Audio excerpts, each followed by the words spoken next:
नमस्कार प्रधानमंत्री जी, आज मैं आपसे कुछ बातें करना चाहता हूं। सर, ये जो पूरी चाइनीज़ आर्मी है, पीपल्स लिबरेशन आर्मी, अब ये नाम जैसे कि श्योक, गलवान, गलवान रिज, गलवान रिवर, दौलत बे गोल्डी, ये सब बच्चे बच्चे की ज़बान पर हैं। और अभी ऐसा मालूम चल रहा है कि चीन हल्का सा पीछे हटा है, फिर कभी आगे आ जाता है। और अभी आम नागरिक जो भारत का है उसके मन में बात है कि शायद ये खतरा टल गया है। सर, ये बात सच है कि फिलहाल के लिए शायद ये खतरा टल गया है। मैं शायद वर्ड का इस्तेमाल कर रहा हूँ, शायद लफ्ज़ का इस्तेमाल कर रहा हूँ, लेकिन ये खतरा टला नहीं है सर, और ये टलेगा भी नहीं। जो चीन है ये हमारे लिए खतरा बनता रहेगा। अगर हमें एज अ नेशन, एक पूरे मुल्क के तौर पे अगर हमें कोई भी गलतफहमी है कि हमारा $100 बिलियन का ट्रेड है उनके साथ और ये 500 बिलियन होकर चीन रुक जाएगा, चीन नहीं रुकेगा, वो ट्रेड भी करेगा और झगड़ा भी करेगा। क्यों? क्योंकि चीन के दिमाग में एक बात है सर कि हम दुनिया का मैन्युफैक्चरिंग बेस हैं, दुनिया हमारे बिना नहीं रह सकती। चीन का विश्वास है, चीन का भरोसा है, और ये भरोसा ज़्यादा गलत नहीं है। हो सकता है थोड़ा बहुत गलत हो, लेकिन ज़्यादातर ये भरोसा चीन का सही है। अब चीन को कैसे काउंटर करना है, मैं चाहता हूँ कि कुछ पॉइंट्स मैं आपको बताऊँ सर। आपको वैसे मेरे बताने की कोई ज़रूरत नहीं है, आप जानते हैं सब कुछ, फिर भी as a citizen of this country, एक नागरिक होने के नाते मैं आपसे कुछ बातें करना चाहता हूँ सर। पहली चीज़, हमें देखना पड़ता है कि क्या इसका मिलिट्री सोल्यूशन है कि नहीं। चीन अरुणाचल में आ जाए, चीन डोकलाम में आ जाए, या फिर चीन लद्दाख में धक्के मारे, तो इंडियन आर्मी तो रोक ही लेगी सर, और इंडियन आर्मी सक्षम है, इंडियन आर्मी रोक लेगी। लेकिन इसके और तरीके हैं जिससे खून खराबा ना हो पर चीन की चीख निकल जाए। और चीन की चीख कैसे निकलेगी सर, वो मैं आज आपको बताने की कोशिश करूंगा।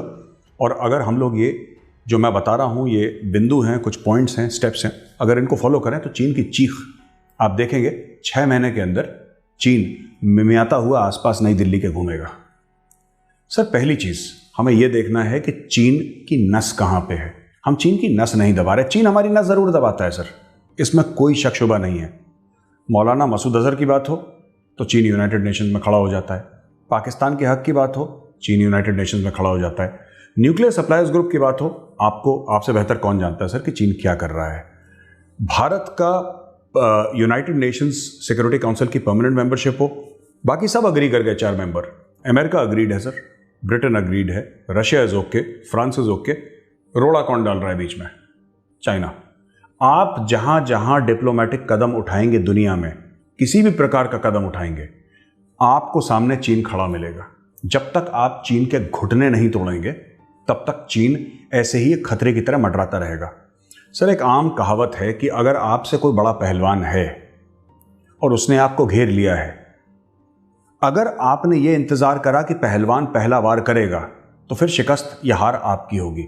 लेकिन अगर पहला वार आपने करा तो फिर आपका चांस है जीतने का, और हम लोग जीत सकते हैं। जीत में हमें क्या करना चाहिए?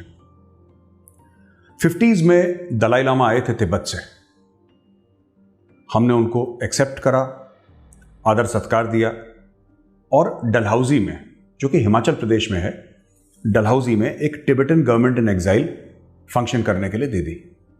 सर, आज का ये आलम है कि डलहौजी बहुत कम लोग जानते हैं, टूरिस्ट अट्रैक्शन है, चले गए लोग तो चले गए।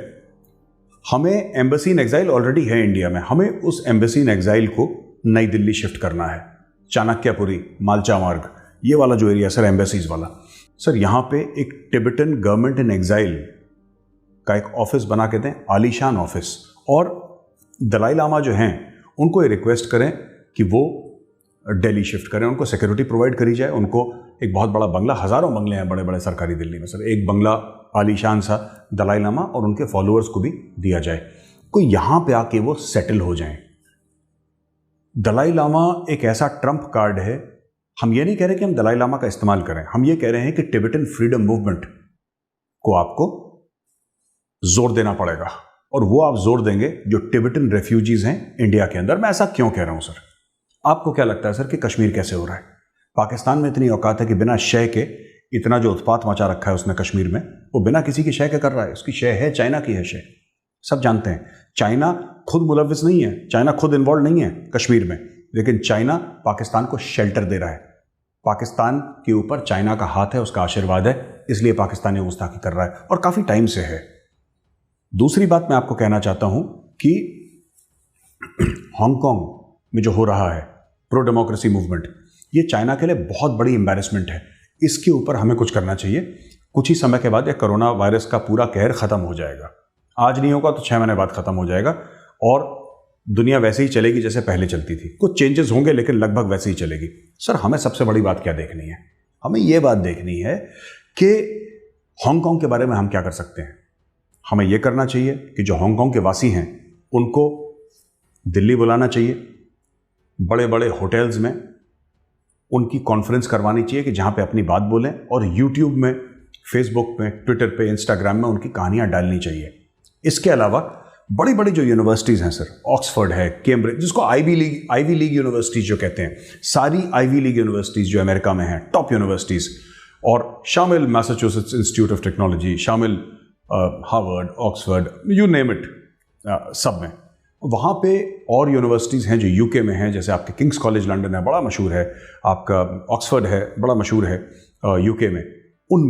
उनमें जाके ये जो हांगकांग के जो प्रोटेस्टर्स हैं, ह्यूमन राइट्स वाले हैं, इन सबको इन यूनिवर्सिटीज़ में ले जाया जाए और सबके सामने इनको पेश करा जाए, सबके सामने इनको रखा जाए कि अपने मन की बात ये सब लोगों से कहें। हांगकांग में एक बहुत बड़ा क्राइसिस चल रहा है और हिंदुस्तान ने कभी इस क्राइसिस को ना सपोर्ट करा ना समझने की कोशिश करी। ये हमारे लिए बहुत घातक है। तीसरी चीज़ ताइवान की सर। ताइवान एक खड़ा है मुल्क बहादुरी से, जो कि वन चाइना पॉलिसी को डिफीट करने के लिए सक्षम है। चाइना के साथ डिप्लोमेटिक रिलेशंस हमारे बहुत ज़रूरी हैं, full fledged diplomatic relation. China क्या कर लेगा सर? क्या कर लेगा चाइना? और आपको क्या उम्मीद है कि चाइना क्या कर पाएगा हमारा? हम भी कोई कमज़ोर देश नहीं सर, 130 करोड़ लोग हैं। चीन कितने? हमसे 20 करोड़ ज़्यादा। और क्या? उत्तर प्रदेश और जोड़ दीजिए, भारत में चाइना बन गया। इससे ज़्यादा चीन का कुछ औकात नहीं है, ज़्यादा कोई वैल्यू नहीं है। और इकोनॉमिक पावर और मिलिट्री पावर दो अलग चीज़ें हैं, हम लोग कंफ्यूज ना करें। ताइवान को हमें इनकरेज करना चाहिए, ताइवानीज को, कि आप इंडिया में आइए टूरिज्म के लिए, उनकी कंपनीज यहाँ पे सेटअप हों। और इंडियंस को इनकरेज करना चाहिए कि हम लोग ताइवान जाएं। मैं यहाँ पे खुद सोच रहा हूँ कि अगली बार अगर मैं विदेश गया तो मैं ज़रूर एक बार ताइवान जाऊँगा। एक स्टेटमेंट देना बहुत ज़रूरी है। ताइवान को हम लोग सपोर्ट करें सर हर चीज़ में। वियतनाम कब से मांग रहा है सर हमसे ब्रह्मोस मिसाइल?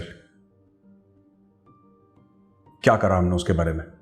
हमें अपने नेबर्स को आर्म करना पड़ेगा, क्योंकि चीन लातों का भूत है सर, ये बातों से नहीं मानेगा। आज गलवान से चला गया, ये कल अरुणाचल में आएगा, ये कहीं और आंख दिखाएगा सर, ये लाहौल स्पीति में आंख दिखाएगा।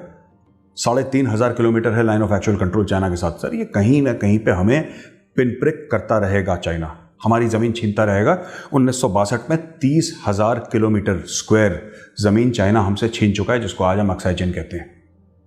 और अगर हमें लगता है कि 1962 में जो हुआ दोबारा नहीं हो सकता, ये हमारी बहुत बड़ी गलतफहमी है सर। आज तो इंडियन आर्मी रोक रही है, लेकिन इंडियन आर्मी वहाँ पे रुकी है, लेकिन आपको क्या लगता है कि चीन बंद कर देगा? नहीं बंद करेगा सर। तो आप वियतनाम जैसे देश जो चीन के खिलाफ खड़े हैं, उनको आप सप्लाई करिए, उनको तेजस एयरक्राफ्ट दीजिए सर, उनको ब्रह्मोस मिसाइल दीजिए, उनको अग्नि, आकाश, नाग, त्रिशूल, पृथ्वी, उनके पास सब होने चाहिए। All the 5 elements of Indian missile power should be with countries like Vietnam. दीजिए उनको सर। आपका तेजस टैंक है सर, आपका अर्जुन है, उनको जो चाहिए सर हम बनाएंगे, उनको देंगे। अगर खुद इसका कुछ कॉस्ट हमें बेयर करनी पड़े, वियतनाम ये बोले कि साहब हम अफोर्ड नहीं कर सकते, कोई बात नहीं, कोई बात नहीं, आप उनको डेफर्ड पेमेंट में दीजिए, ये करना पड़ेगा। उसके अलावा सर, हमें जो शिंजियांग में वीगर मुस्लिम हैं, 15 लाख मुसलमानों को जेल में डाला है, अमेरिका ने आवाज़ उठाई है, हिंदुस्तान को भी बुलंद आवाज़ उठानी चाहिए। तो सर, अमेरिका ने तो अपना रोल प्ले कर लिया, उन्होंने कांग्रेस में अपना बिल भी पास करवा दिया। हमें भी ऐसा करना चाहिए। Indian parliament should take cognisance of the human rights crisis, और करना पड़ेगा सर। हमें वीगर्स की बात करनी पड़ेगी। कई वीगर्स हैं जो अमेरिका में हैं, हमें उनको लाना पड़ेगा, उनको प्रोजेक्ट करना पड़ेगा ग्लोबल स्टेज में। यूनिवर्सिटीज़ वो जगह हैं सर, टेलीविज़न स्टूडियोज़, उनके बारे में लिखना, उनके बारे में सोशल मीडिया पे लिखना। हमारा एक सेल होना चाहिए जो सर सिर्फ वीगर्स की बात करे, एक दूसरा सेल हो जिसका काम हो सिर्फ ताइवान की बात करे, तीसरा सेल हो जिसका काम हो सिर्फ हांगकांग की बात करे। इसमें हमारे एकेडमिशियंस होने चाहिए सर, हमारे और वीगर्स के, हमारे हांगकांग वाले, हमारे और ताइवान वाले, एक मिक्स एंड मैच हो। वो दिल्ली में बेस हो सकता है, कहीं और बाहर बेस हो सकता है सर। दुनिया भर में कॉन्फ्रेंसेस करनी। और जो मिलिट्री ऑप्शन की बात कर रहे हैं सर, मिलिट्री ऑप्शन तो हर समय है ही। आप आदेश देंगे तो हिंदुस्तानी फौज खदेड़ देगी, लेकिन भारतीय सेना के खदेड़ने से इसका परमानेंट सोल्यूशन नहीं बनेगा। परमानेंट सोल्यूशन वही है जो मैं आपको बोल रहा हूं सर। फौज लड़ने के लिए तैयार है, आप हुक्म दें, संगीन लेके चढ़ दौड़ेंगे, इनकी छातियों पर पैर रख के इनकी आंख के अंदर जाएगा संगीन। लेकिन हमें समझना है कि हमें करना क्या है। जहां तक इंडियन आर्मी है सर, मेरे कुछ रिकमेंडेशंस हैं।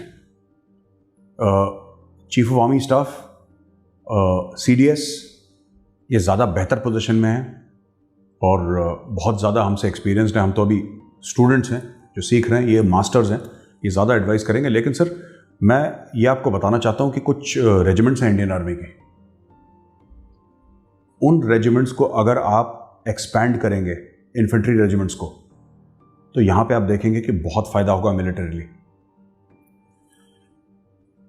Sir Ladakh scouts number 1, Ladakh scouts को हमें क्या करना चाहिए सर? लद्दाख स्काउट की आई थिंक 5, 6 या 7 यूनिट्स हैं। लद्दाख स्काउट को एक्सपैंड करके आपको 20 या 21 इन्फेंट्री यूनिट्स बनानी पड़ेंगी, जैसे कि लगभग हर एक रेजिमेंट की होती हैं। मेरी खुद की रेजिमेंट की 20-21 यूनिट्स हैं सर। तो हमें ये देखना पड़ेगा कि हमें कैसे करना है। लद्दाख स्काउट्स को एक फुल फ्लेजेड रेजिमेंट आप बनाइए, अभी भी है, लेकिन अभी वो जम्मू एंड कश्मीर राइफल्स के साथ अटैच्ड है सर। व्हेन आई से अटैच्ड, मैं एक वर्ड अटैच इस्तेमाल कर रहा हूँ, बड़े लूजली कर रहा हूँ। They are the same regiments. उनके कर्नल ऑफ द रेजिमेंट हैं general YK Joshi, northern army commander हैं, इस वक्त उधमपुर में बैठते हैं। लद्दाख स्काउट्स को हमें एक्सपैंड करना पड़ेगा। मेरी खुद की रेजिमेंट में कुमाऊं स्काउट्स है, मैं कुमाऊं स्काउट्स को एक्सपैंड करना पड़ेगा sir. Arunachal scouts, Sikkim scouts, Garhwal, ये जितनी भी स्काउट बटालियंस हैं, इनमें लोग कहाँ से आते हैं सर? जो जवान हैं इनके कहाँ? ये लोकल्स हैं। मैं इसलिए कह रहा हूँ लद्दाख स्काउट में सारे के सारे लद्दाखी हैं। वो पैदा ही 14-15 हज़ार फुट पे हुए हैं। उनकी माँ ने जब उनको जन्म दिया तो ऐसी जगह उन्होंने पहली बार आंखें खोली, ऐसी जगह सांस ली जहां पे आप और मैं जाएंगे तो 3 दिन तो हम बीमार रहेंगे, उसके बाद हम रिकवर करेंगे, तब भी हम सिर्फ 30, 40, 50% पे काम कर सकते हैं, 100% पे काम नहीं कर सकते वहां पे। लेकिन वो लोग पैदा वहां पे हुए हैं।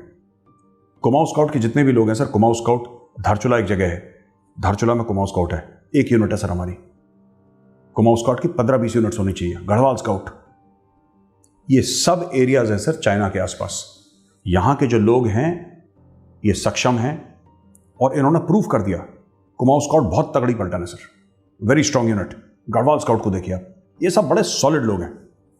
सिक्किम स्काउट्स, इनको हमें डेवलप करना। एक और हमारी जो संस्थाएं हैं, ऑर्गेनाइजेशंस हैं, एजेंसीज हैं, उनके पास एक बहुत बड़ा हथियार है सर, उसका नाम है स्पेशल फ्रंटियर फोर्स। उसको एस्टैब्लिशमेंट 22 भी कहते हैं, उसको विकास भी बोलते हैं sir, but official name is special frontier force. SFF में तिब्बती जो दलाई लामा के साथ आए थे, दलाई लामा के साथ जो तिब्बती आए थे ओरिजिनली, अब ये हिंदुस्तान में हर जगह बढ़ गए हैं, सिर्फ धर्मशाला में नहीं है। कोई बैंगलोर में भी रहते हैं, कोई कहीं रहते हैं, कोई कहीं रहते हैं, पर ये हैं टिबेटन्स। इनको फॉर्मली एक स्ट्रक्चर के अंदर लाने की जरूरत है। ऑफिसर्स सारे के सारे इंडियन आर्मी के हैं, but better weapons, better equipment, better training. और ये स्पेशल फोर्सेस हैं, इसमें हमें पैसा खर्च करना पड़ेगा सर। ये जो लोग हैं, ये तिब्बती, कुमाऊनी, गढ़वाली, लद्दाखी, सिक्किमी, अरुणाचली, ये लोग हैं जिनको देख के चीनी आर्मी को सांप सूंघेगा सर। ये सच है, क्योंकि इंडियन आर्मी एक जैसी है हर जगह, सबकी फाइटिंग कैपेबिलिटी, सबकी बहादुरी, सबके पास सेम चीज है। लेकिन जो सन ऑफ द सॉइल का कॉन्सेप्ट है, जो जिस मिट्टी से पैदा हुआ है, आप उसको डिनाई नहीं कर सकते, उसको कोई भी डिनाई नहीं कर सकता। और ये सन ऑफ द सॉइल के ही कॉन्सेप्ट पे रेज हुई है सर। ये जितनी भी जो जिनका मैंने नाम लिया है स्काउट बटालियन, ये son of the soil concept पे रेज हुई है। I think we need to expand them sir. इनको एक्सपैंड करके और इनको वहां पे डिप्लॉय करके, फिर आप देखिए सर क्या कमाल होता है। कमाल तो बिहार रेजिमेंट ने भी कर दिया, इसमें कोई शक नहीं है। मेरी खुद की पलटन वहां पे है। अभी फोटोग्राफ आई थी, जनरल साहब वहां पे थे, अवार्ड कर रहे थे मेरी खुद की यूनिट को। मेरी खुद की यूनिट ने चीनियों के टांग तोड़े हैं अभी 4, 5, 6 जून को। जो एक्शन हुआ है वो मेरी पलटन थी 17 कुमाऊं, खूब तोड़ा चीनियों को अच्छी तरीके से। लेकिन सर इस सन ऑफ द सॉइल कॉन्सेप्ट को हमें बढ़ावा देना है। आखिरी चीज मैं कह रहा हूं सर कि ये बहुत इंपॉर्टेंट पॉइंट है, लेकिन मैं आखिरी में इसलिए बोल रहा हूं कि लोग सुन लें इसको ध्यान से। ये लिखते हैं लोग न्यूज़पेपर में, सन त्जू आर्ट ऑफ वॉर 13 चैप्टर है सर, मैंने भी उसके ऊपर फौज पे बुक रिव्यू लिखा था, सभी फौजियों ने पढ़ रखी किताब, तो लोगों ने अभी डिस्कवर करी किताब, तो फिर बड़े बड़े article, the ultimate aim of fighting is to win a war without fighting और something like that, words to that effect जो sun tzu ने बोले थे। सर ऐसा है कि हम sun tzu की थ्योरी अप्लाई नहीं कर सकते, वो चाइनीज के लिए अच्छी है, हमारे लिए चाणक्य अच्छा है। हमें अपने रूट्स में जाना होगा, हमें अपने पास्ट में जाना होगा, और जब हम अपने अतीत में जाएंगे, अपनी हिस्ट्री में जाएंगे, तो हमें प्रेजेंट और फ्यूचर के जवाब वहां से मिलेंगे। हम लोग चाणक्य को डिस्कस क्यों नहीं करते सर? ये कौन है sun tzu जो हमारे दिमाग पे इतना हावी हो गया है? क्या है ये कौन है ये? चाणक्य ने अर्थशास्त्र तब लिखी थी जब sun tzu पैदा नहीं हुआ था, लेकिन हम लोग उसके बारे में बात नहीं करते। हम लोग अपने वेदों के बारे में बात नहीं करते जिसमें इतना ज्ञान है, क्योंकि अगर आप वेदों के बारे में बात करेंगे तो you are not cool, you are not cool, आप कूल नहीं है सर, तो फिर आप क्यों बात करेंगे? आपसे मेरा मतलब है हिंदुस्तानी हम सब, मैं आपके बारे में नहीं कह रहा, हिंदुस्तानियों के बारे में कह रहा हूं। You are not cool, you have to quote John Steinbeck, आप दोस्तोयेव्स्की कोट करेंगे, आप मैक्सिम गोर्की कोट करेंगे सर, आप sun tzu को कोट करेंगे, लेकिन जो आपके खुद के ऑथर्स हैं जिन्होंने ग्रंथ पे ग्रंथ लिख दिए, उनका नाम लेने में शर्म आएगी, और इसीलिए हमारा यह हाल हो रखा है। We have forgotten history, we have forgotten our own history, we are, I would not say we are ashamed, but yes as I said, मेरे पास और कोई वर्ड नहीं इसको डिस्क्राइब करने, it's not so cool sir, क्या कर रहा है? और आप जब वेदों की बात करते हैं, ऋग्वेद, सामवेद, यजुर्वेद, अथर्ववेद के बारे में बात करते हैं, तो फिर लोग संगी है, ये तो बीजेपी का आदमी है, आरएसएस का आदमी, तो लोग ऐसा सोचते हैं सर।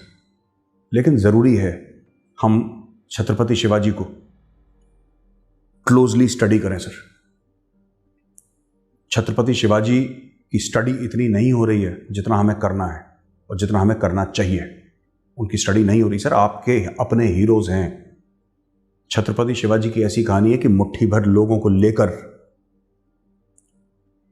औरंगजेब को इतनी बुरी मात दी कि एंड में वो डिप्रेशन से मर गया, आदमी परेशान होकर मर गया। ये हमारे हीरोज हैं सर, इनके बारे में डिस्कशन हो, डिबेट हो, इनके बारे में, इनकी जो मिलिट्री स्ट्रैटेजी है, इसको स्टडी करा जाए। There is wealth of knowledge. ये हर समय ना वेस्ट लुकिंग हमारा एक कॉन्सेप्ट रहा है। Rommel no doubt sir was a great leader, कोई मना नहीं कर रहा कि रोमेल ग्रेट लीडर नहीं था। हम ये नहीं कह रहे कि गुडेरियन कोई कम था, क्लॉट्सविट्ज कोई कम था, मॉन्टगोमरी कोई कम था, हम ये नहीं कह रहे। हम उनको सैल्यूट करते हैं सर, हम सलाम करते हैं इनको, they were great leaders. But sir so was Chhatrapati Shivaji sir. हम छत्रपति शिवाजी को कम ना समझें, तो अपनी हिस्ट्री में जाएं, इसके बारे में चाणक्य क्या कहता है, किस तरीके से सिचुएशन के साथ डील करना है। जफरनामा है सर, गुरु गोबिंद सिंह जी की किताब, मैं कई बार कह चुका हूं, मिनिस्ट्री ऑफ एक्सटर्नल अफेयर्स में Zafarnama should be compulsory reading. आपकी फॉरेन पॉलिसी का बेस होना चाहिए गुरु गोबिंद सिंह जी महाराज की किताब। पर नहीं, हम लोग ऐसा नहीं करेंगे सर। छत्रपति शिवाजी ने कुछ नहीं करा, गुरु गोबिंद सिंह महाराज ने कुछ नहीं करा, पृथ्वीराज चौहान ने कुछ नहीं करा, जो कुछ करा है गोरे ने करा है। क्योंकि जब तक गोरा नहीं कहेगा तो हमें समझ में नहीं आएगी बात, और यह हमारी सबसे बड़ी कमजोरी है। आज जो चीन हावी हो रखा है सर, वो चीन जो है वो यहां पे हावी नहीं हुआ, चीन यहां पे हावी हुआ है। यह हमें समझने की बात है। हमारी सोच में चीन बड़ा है, और हमारी सोच में चीन इतना बड़ा हो गया जितना बड़ा वो है नहीं। ये हवा है चीन का सर, ये गुब्बारा है, सुई मारेंगे फुस हो जाएगा 2 मिनट के अंदर। बस मैं आपसे इतना ही कहना चाह रहा था सर, मेरे कुछ पॉइंट्स थे। चीन इज्जत देता है ताकत को सर, चाइना रिस्पेक्ट स्ट्रेंथ। हम जितना फ्रंट फुट पे खेलेंगे गेम, चाइना उतनी इज्जत करेगा। आप जितना चीन के अंदर खौफ डालेंगे, उतना चीन इज्जत करेगा, उतना चीन अदब से झुक के बात करेगा। अगर हम लोग चीन से डिसेंटली बिहेव करेंगे, अगर हम वो 1996 और 2005 की ट्रीटीज चीन के सामने आगे करेंगे जैसे हमने करे, चीन फाड़ के फेंक देगा कागज। चीन को कोई फर्क नहीं पड़ता सर। भय बिन होए न प्रीत सर। हम अपना इतिहास ना भूलें, हम अपने वेद पुराण और ग्रंथ ना भूलें। लिखा है सर उसमें, बिनय न मानत जलद जड़ गए 3 दिन बीत, बोले राम सकोप तब भय बिन होए न प्रीत। हम चीन के साथ दोस्ती अगर करना चाहते हैं तो हम न भूलें कि प्रभु श्री राम के बारे में क्या लिखा गया था।